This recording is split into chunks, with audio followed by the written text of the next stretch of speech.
రాయలసీమ నుంచి ఇంతమంది ముఖ్యమంత్రులు అయ్యారు. రాయలసీమకి ఇంతమంది ముఖ్యమంత్రులైనా ఎందుకు రాయలసీమ ఇంకా వెనుకబాటుతూనే ఉండాలి? రాయలసీమని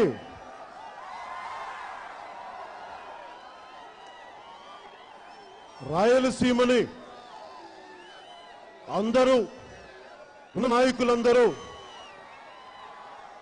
వారి సొంత లాభానికి వారి బలం పెంచుకోవడానికి ఉపయోగించుకున్నారు. కానీ ఇంతమంది యువతకి ఉద్యోగాలు రావాలంటే ఎలాంటి పరిశ్రమలు పెట్టాలి, ఎలాంటి ఉపాధి అవకాశాలు ఇవ్వాలి, ఎలాంటి చదువులు చెప్తే ఉద్యోగాలు వస్తాయి, ఎలాంటి స్కిల్ సెంటర్స్ వస్తే చదువులు వస్తాయి.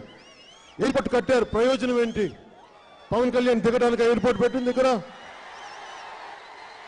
పరిశ్రమలు ఎక్కడ? ఇంతమంది ముఖ్యమంత్రులు వస్తే కూడా రాయలసీమ ఇంకా వెనుకబాటిన ప్రాంతం అంటే చాలా సిగ్గుచేటది. నేను మీకు చెప్తున్నాను, నేను రాయలసీమలో పుట్ట,